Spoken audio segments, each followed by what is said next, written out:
കഷ്ടം തന്നെ ശ്രീകണ്ഠൻ നായരുടെ കാര്യം. വളരെ കഷ്ടം തന്നെ.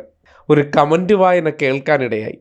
എന്നാലും തന്നെക്കുറിച്ച് എഴുതിയ ആ കമൻറ്റ് വായിക്കാനുള്ള ധൈര്യം അത് ശ്രീകണ്ഠൻ നായർക്കല്ലാതെ ചാൾസ് ശോഭരാജിന് മാത്രമേ നമുക്ക് കേരളത്തിൽ കാണാൻ കഴിയൂ. ജോൺ ജോസഫ് പറയുന്നു, വല്ല CPM കാരനായിരുന്നെങ്കിൽ വൈസ് പ്രസിഡന്റ് എങ്കിൽ SK നിന്ന് തുള്ളിയനെ, കോൺഗ്രസുകാരനായതുകൊണ്ട് മിണ്ടില്ല, ഇതിന്റെ പേരാണ് മാമാ പ്രവർത്തനം, പോയി ചത്തുകൂടെ എന്നാണ് അദ്ദേഹം ചോദിക്കുന്നത്. CPM-മായി ബന്ധപ്പെട്ട വാർത്തകളിൽ തുള്ളിച്ചാടി നിന്ന് അദ്ദേഹത്തിൻ്റെ രോഷപ്രകടനങ്ങൾ പലപ്പോഴും കണ്ടവർ ഇപ്പോൾ അതിനെ സംബന്ധിച്ച് അത് കോൺഗ്രസിൻ്റെ കാര്യമായതുകൊണ്ട് അദ്ദേഹത്തിൻ്റെ ആ തണുപ്പൻ സമീപനം കണ്ടപ്പോഴുള്ള ഒരു കമൻ്റായിരുന്നു. തുടക്കം മാത്രമേ നായർ വായിച്ചു നോക്കിയുള്ളൂ.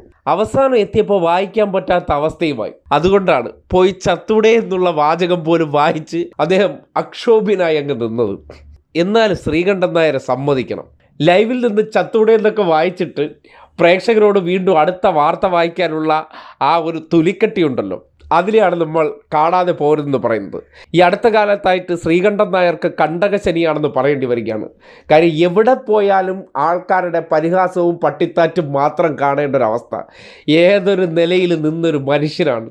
ഇന്നിപ്പോൾ ചില കൂലിയെഴുത്തും ചില അന്തർധാരകളൊക്കെ നടത്തി നാട്ടുകാർ ഓട്ടിച്ചിട്ട് അധിക്ഷേപിക്കുന്ന രീതിയിലേക്ക് അദ്ദേഹം തരം താണിരിക്കുകയാണ്.